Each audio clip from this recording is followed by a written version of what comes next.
Welcome to the Global Men's Wellness Podcast. Today we're embarking on a really crucial conversation. It's about a health issue that, well, it impacts millions of men globally, often quite silently: erectile dysfunction. Now, while it's commonly seen maybe just as a physical challenge, the truth is far more complex. It weaves together these intricate biological stories and some surprising neurochemical discoveries that are genuinely reshaping how we understand sexual function.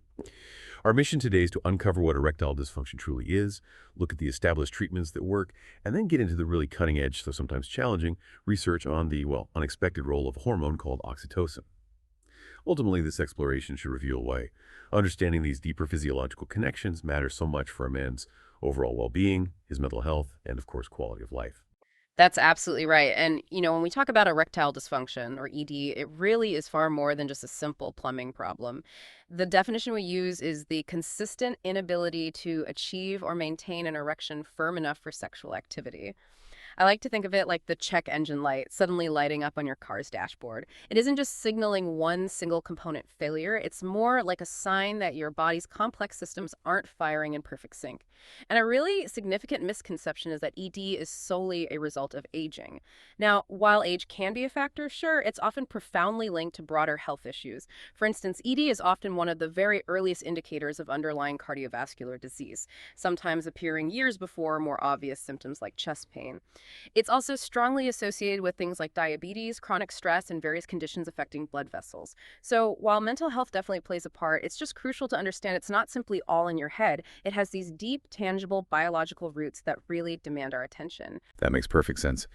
So if we look closer at those biological underpinnings you mentioned, how does that intricate symphony of systems actually work to create an erection? Could you simplify that whole process for us? Absolutely. An erection is truly a physiological symphony where, multiple instruments have to play in precise harmony. It all starts with the right nerve signals, often stemming from arousal.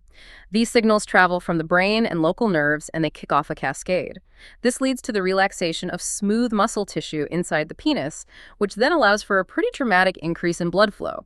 Now, healthy blood vessels are absolutely essential here. They need to allow enough arterial blood to flow into the penis while at the same time trapping that blood within the erectile tissues.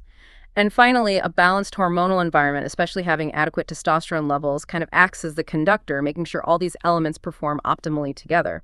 So if even one instrument, maybe it's the blood vessels or the nerve signals or the hormones, is out of tune, the whole performance falters. It's a remarkable yet quite delicate coordinated process. Okay, wow. It's certainly reassuring then that for such a complex issue, effective solutions aren't just, a pipe dream. They genuinely exist. So what does the current treatment landscape look like? How has it evolved? Well, the evolution of ED treatments over the past few decades has been, frankly, transformative. We've moved way beyond rudimentary interventions to some highly sophisticated therapies.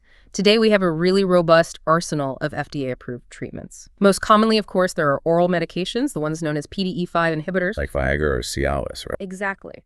Those revolutionary drugs work by enhancing the effects of nitric oxide. That's a crucial molecule that relaxes the smooth muscles in the penis and significantly boosts blood flow.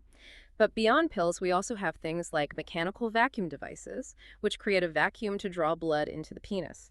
And then there are penile injections, where medication is injected directly into the penile tissue to induce an erection. For more severe cases, surgical implants can provide a highly effective and actually very satisfying long-term solution for many men. And more recently, Shockwave Therapy has emerged. This focuses on improving blood flow and stimulating tissue regeneration directly within the penile tissue itself. Beyond these established methods, there are regenerative medicine approaches like platelet-rich plasma or PRP. They're showing some promise in early studies. But the key thing is the existing treatments are scientifically credible. They're backed by decades of rigorous study and clinical success. This isn't experimental stuff. These are proven solutions that have truly revolutionized care. You mentioned this complex interplay of body systems. And okay, here's where our exploration takes a really fascinating turn into this surprising scientific frontier: the role of oxytocin. Now, most of us probably associate oxytocin with its well-known roles in, bonding, childbirth, maybe lactation, but its connection to erectile function seems really unexpected. It sounds like a bit of a scientific mystery we need to unravel. It is truly intriguing because oxytocin, while it's famous for those love hormone attributes, was actually first linked to erectile function and sexual behavior in lab animals way back in the 1980s. believe it or not. The research showed that even incredibly tiny amounts, and we're talking picomoles here, an almost immeasurably small measure when they were injected centrally into rats, could induce penile erection and significantly enhance their copulatory behavior. And what's more, this pro-erectile effect was found to be testosterone dependent, meaning its effectiveness was clearly tied to the presence of enough testosterone. So it painted a very compelling picture, at least in animal models. That's quite a revelation from the 80s. So given such compelling animal data, the natural question is, well, why isn't this more widely known or applied in human treatments for ED? What's the disconnect here? That's a critical question, and honestly, the reasons are multifaceted. Firstly, there's still significant societal stigma and embarrassment around sexual health issues. It's a huge barrier. It often prevents men from discussing ED openly or even seeking information beyond, the most heavily advertised options. Cultural taboos definitely contribute to this silence as well.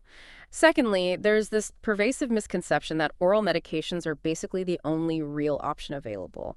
That perception overshadows other established therapies, and crucially, it inhibits awareness of this deeper scientific research, like the oxytocin connection. But, and this is perhaps the most important point, beyond these societal barriers, the science itself presents an unexpected challenge when trying to translate it directly to humans. Despite that impressive animal data, intranasal oxytocin, which is a common method they use to try and get the hormone into the human brain, has largely failed to replicate those facilitatory effects in men and women. Human trials have shown minimal, sometimes no impact on sexual arousal, orgasm, or time to ejaculation. So this stark difference between the animal results and the human results, it truly raises an important question about the direct clinical translation of this research. It's a bit of a scientific paradox we're still trying to fully understand. That disconnect between animal models and human outcomes is a significant puzzle, absolutely. Could you maybe delve a bit deeper into the intricate neurological mechanisms of oxytocin's action, particularly what we learned from those animal models that makes it so powerful there? And what does this tell us about the brain's central role in sexual function? Right, if we connect this to the bigger picture. In animal models, especially in rats, oxytocin's influence is remarkably widespread and intricate. It acts across multiple specific brain areas. It targets regions like the paraventricular nucleus, or PVN, which is a key control center for many physiological functions. Also, the ventral tegmental area, the VTA, that's a crucial part of the brain's reward system, and parts of the limbic system too, which processes emotions areas like the amygdala and the hippocampus. Now, the common mechanism that seems to drive its pro-erectile effects in these areas is its ability to boost the production of nitric oxide, or NO. Nitric oxide then acts as this crucial messenger, activating other key neurotransmitters, things like dopamine, which we associate with pleasure and motivation, and also glutamic acid, which plays a role in neural excitation. So it creates this complex, coordinated network that drives the pro-erectile response. For instance, in the PVN, oxytocin actually activates its own neurons, leading directly to NO production. And in the VTA, it activates those pleasure-related dopamine pathways, again via nitric oxide, and another key signaling molecule called cyclic GMP. But, it's also important to remember the brain doesn't just have accelerators, it has brakes too. There are counterbalancing inhibitory pathways. Substances like GABA, which is a major inhibitory neurotransmitter, and also opioid peptides. They can actually reduce these pro-erectile oxytocin-driven effects, particularly in the PVN. It adds another layer of complexity to this already intricate system. And finally, and this is crucial, oxytocin plays a direct role down in the lumbosacral spinal cord. That's the part of the spinal cord that directly controls the physical aspects of an erection. Down there, oxytocin can directly increase intracavernous pressure, essentially serving as a vital link between those higher brain signals and the actual physical erectile response. So while the human data remains challenging, the animal research paints this really detailed picture of the hormone's profound, coordinated neurological impact. It just shows how deeply the brain is involved in all this. That elaborate neural circuitry is truly remarkable. It really highlights the profound connection between the brain and physical function. So how do these insights, even with the challenges of directly translating the oxytocin findings, how do they inform modern personalized care and the future of innovations in men's sexual health today? Well, this raises a really important point. Understanding this deep complexity emphasizes the critical importance of individualized advanced care. We need to move far beyond a simple one-size-fits-all approach. Modern diagnostics for ED are highly tailored now. We use tools like comprehensive hormonal panels checking testosterone, sure, but other hormone levels too. And penile Doppler ultrasound, which lets us precisely assess blood flow dynamics right in the penis. The focus has also become increasingly holistic. We integrate lifestyle adjustments like specific dietary advice, exercise regimens alongside crucial mental health support into the treatment plans. It's about the whole person.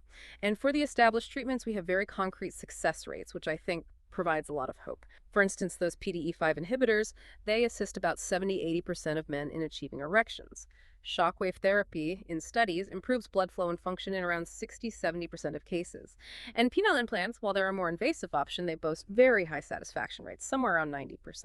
But a critical advantage, and we really can't stress this enough, is early intervention. The sooner men seek help generally, the better the outcomes they can achieve, often leading to less invasive solutions being effective. So, given all that progress, what does the cutting edge of research look like now?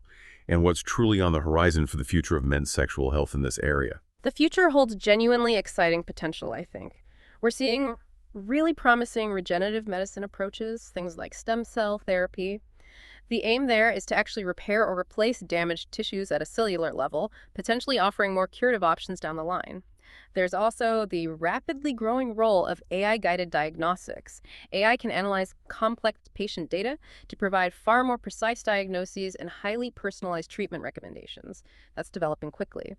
Furthermore, the expanded use of telemedicine is making consultations and follow-ups much more accessible than ever before, breaking down geographical and, logistical barriers for a lot of men. Now, for oxytocin specifically, ongoing efforts are intensely focused on overcoming that challenge, how to effectively deliver intact oxytocin to the human brain. This includes the development of things like synthetic non-peptide oxytocin agonists. These are molecules designed to mimic oxytocin's action but are more stable and might actually cross the blood-brain barrier effectively. Additionally, novel drug delivery systems, such as using nanoparticles, are being explored as a way to shepherd oxytocin to where it needs to go. The hope, really, is that these innovations will eventually unlock oxytocin's full therapeutic potential for human sexual function, finally bridging that critical gap we see between the animal models and human application. This whole exploration has been incredibly insightful, really peeling back the layers on a topic that's, often shrouded in silence. For any man listening, if you happen to be struggling with erectile dysfunction, I think the powerful message here is, you're not broken. Erectile dysfunction is a medical condition, and effective treatment genuinely works. Exactly. We strongly encourage you, if this resonates, to proactively seek professional care, to engage in open conversations with your partners if you have them, and just to take that crucial first step towards recovery. The positive impacts really extend far beyond just physical function. They often lead to significantly improved intimacy, renewed confidence, and truly a profound boost in overall well-being and quality of life. As we conclude this discussion, perhaps it's worth pondering this thought. While the direct application of oxytocin for ED in humans remains this compelling scientific puzzle, the very discovery of such intricate neural pathways and what you call the redundancy of systems preserved by evolution, it reminds us that the human body is really a marvel of resilience and adaptability. This ongoing quest to understand these deep biological mechanisms, it promises to unlock entirely new, maybe unexpected avenues for optimizing men's wellness in the future, continually pushing the boundaries of what we know and what we can achieve.